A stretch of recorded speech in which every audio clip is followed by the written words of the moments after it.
Hello and welcome to another Let's Talk About Networking. Hello to everybody. Good afternoon, or you might be watching this at another time. So good morning or good evening. I'm joined today by Lisa Salbutts from Cube HR. Hello. Hello, Liam. How are you? I'm all right. Are you all right?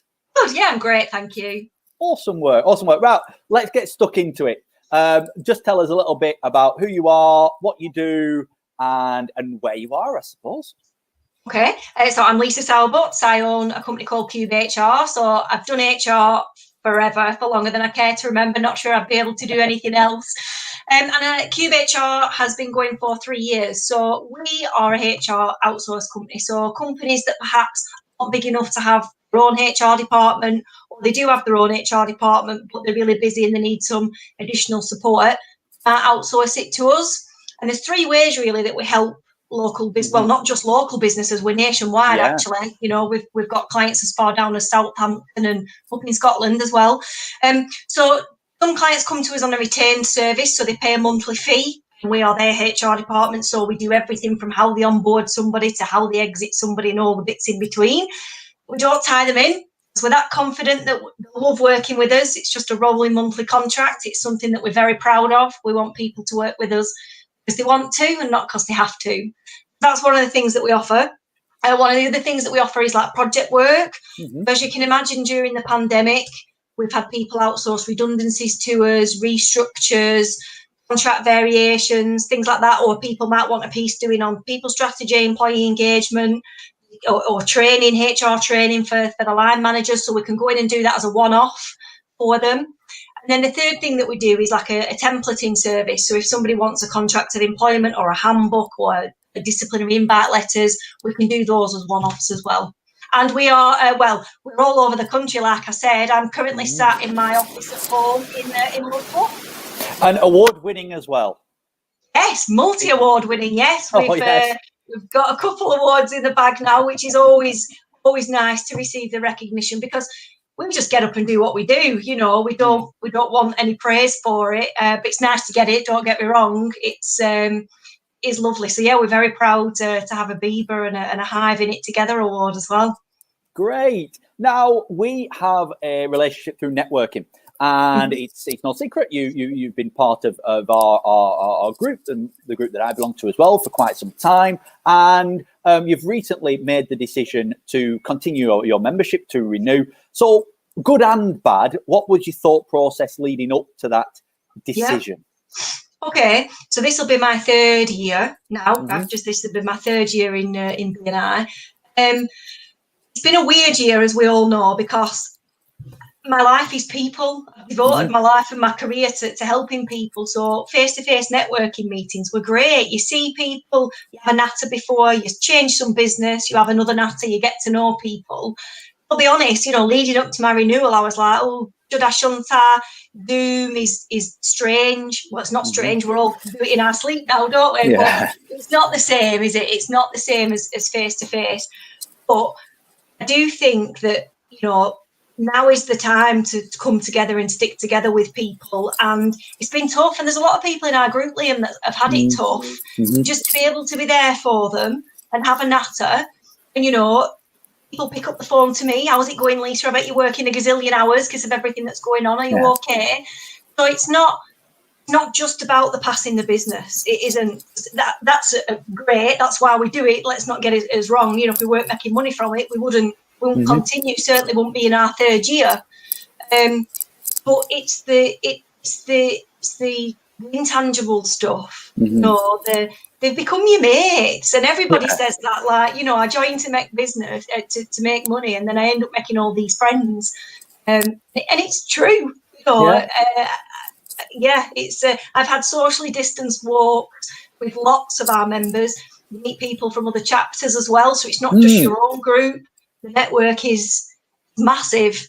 It was. I did think about it. I thought, should I go for another year? Because you know me, Liam, I ain't a morning person. I am not saying anything. A morning person at all.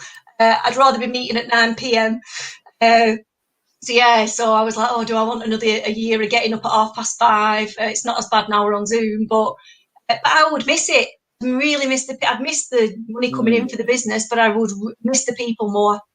I love the phrase. Actually, I think it was probably labelled incorrectly back in March when they talked about socially distant. And actually, I think that it's physically distant, not socially distant. And I think that's where we are still. We are physically distant, but actually socially, I've never interacted more with, well, certainly never interacted more with you in terms of these sorts of videos and stuff. But that's great. So, I want to go back 3 years then.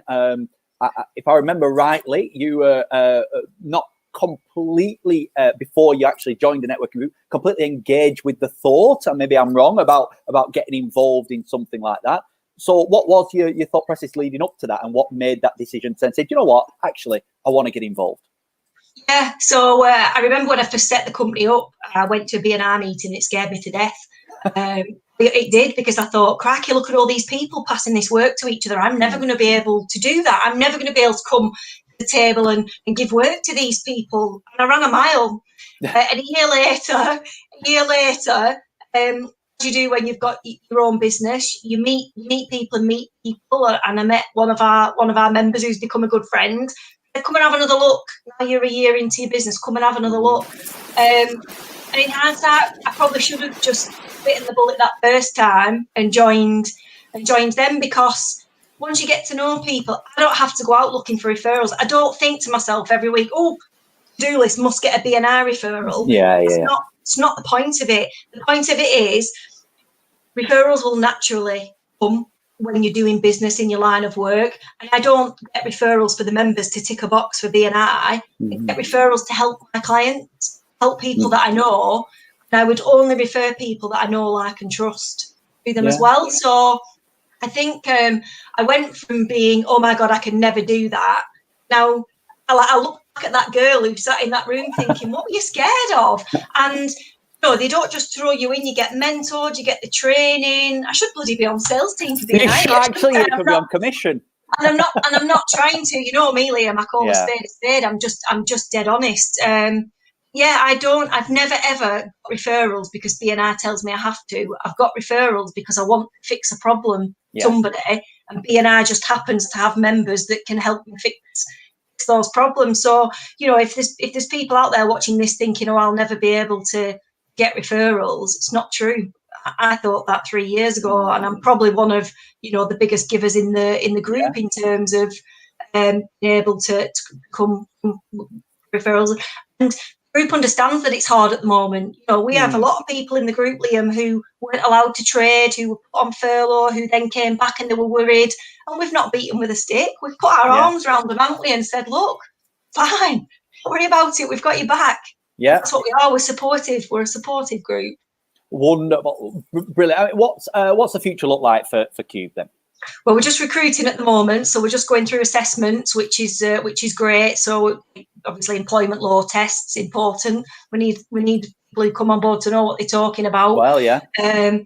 So that's happening. We've got some exciting stuff that we're working on for 2021, just to diversify our product range a little bit while staying true to our core values. If we'll probably take a few more on next year as well if we keep growing at the rate we're growing. We'll always stay true to our values, though. We won't sit and have a call centre. There'll always be one dedicated person. Our BDMs, when you phone us, you speak to a HR person all the time. More of the same, Liam, is what the future brings, because we've gone to a cracking formula. Right. Well, yes, and I absolutely know this, and so what with that in mind, then I will tag in all these videos wherever it's shared your wonderful company below. So if you want to get in touch with Lisa and the team, then please click on the links, etc., and get in touch with this fantastic company. Lisa, I just want to thank you for your time today. I know you're busy, but 10 minutes we've learned a lot. So really thank you very much. You're welcome. Thanks for asking me, Liam. No problem. Have a great day, everyone. And you. See you later. Bye.